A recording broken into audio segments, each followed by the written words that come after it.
You want to support Roland Martin Unfiltered? Be sure to join our Bring the Funk fan club. Every dollar that you give to us supports our daily digital show. There's only one daily digital show out here that keeps it black and keep it real as Roland Martin Unfiltered. Support the Roland Martin Unfiltered daily digital show by going to RolandMartinUnfiltered.com. You can make this possible. Donald Trump specifically, and the Republican Party specifically, called out voters in Detroit. That means black people.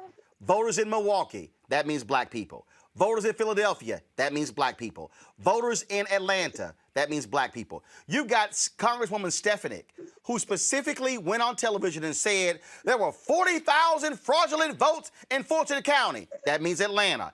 The Secretary of State called her a liar. They now want to replace Liz Cheney with Stefanik.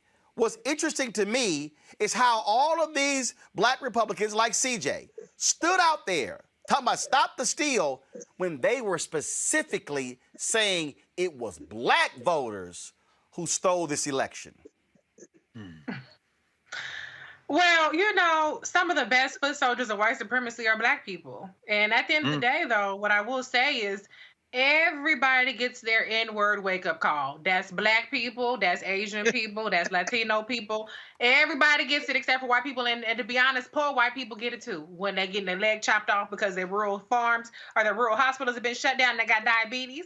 That's their N-word wake-up call, okay? And so you don't have to choose to be oppressed, DJ. And I applaud you. I think you're doing well, you know, given the fact that you have an agenda for why you're on this show.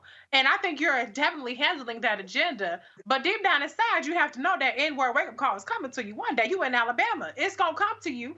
And you better be prepared. You can gaslight on here if you want to, but I hope you're really prepared deep down inside for that wake-up call. I'm not wishing ill on you. Don't get me wrong. But I'm just saying it's an inevitable fact of being melanated.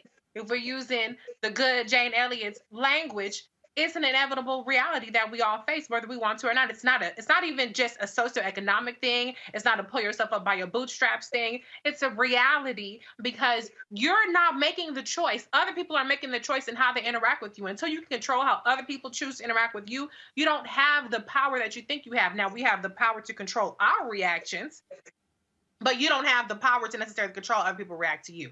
But anyway, as far as the Stefanik and this Liz Cheney thing, what is so amazing right now is that it's no longer a dog whistle, it's a bullhorn. And what is giving people more power is being completely divorced from reality. The election has changed the point to where we don't just have disinformation that is running the Republican Party, we have delusion that's running it. They have completely bought in to the fact that, hey, we have 70% of these Republicans by the balls. They're willing to believe whatever the hell it is that we tell them. So let's go all in. Let's keep going with these delusional, completely fabricated claims, because then we get them to buy in on whatever that we're doing and to not notice the fact that, hey, more people, as CJ noted, we do have a vaccine. Yes, 150-some million Americans are vaccinated, that people are getting jobs, that people are getting health care, that there are all these perks that they are getting as a result of the Biden-Harris administration, in which 100% of Republicans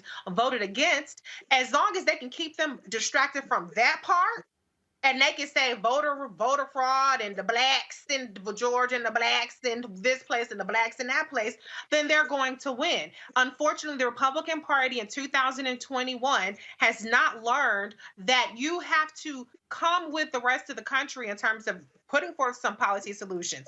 The Republican Party used to have a brand of actually being about being for business and being for, small government. Now their brand is all lies and delusion and racism.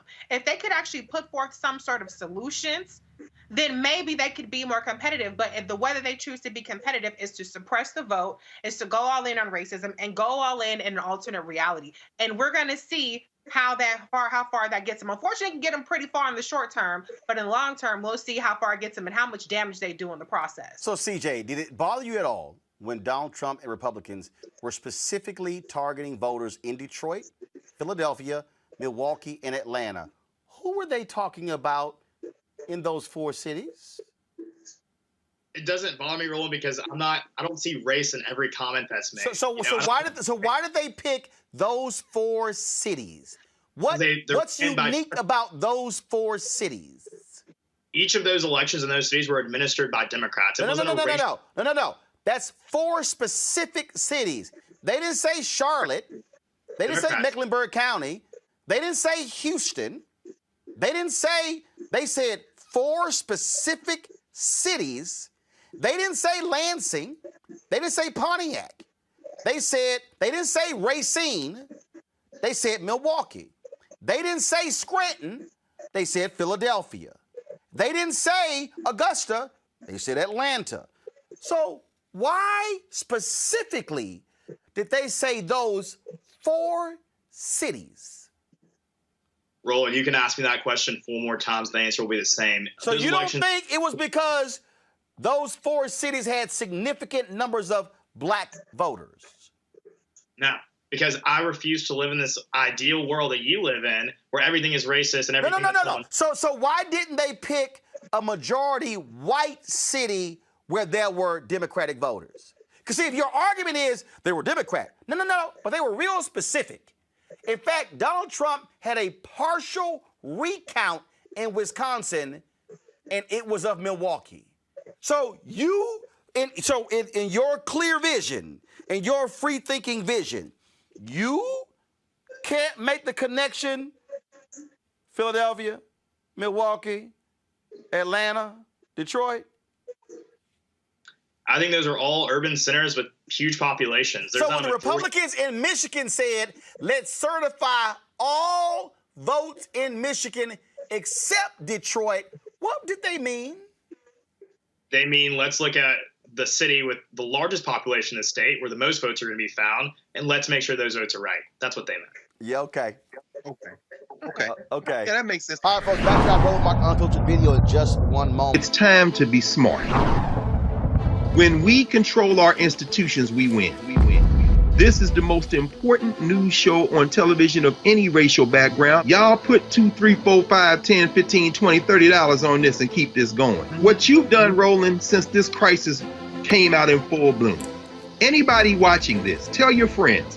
Go back and look at the last 2 weeks, especially of Roland Martin Unfiltered. I mean, hell, go back and look at the last 2 days. You've had sitting United States senators today, Klobuchar and Harris. Whatever you have that you can bring to Roland Martin Unfiltered to support it, please do, because this information may literally save your life.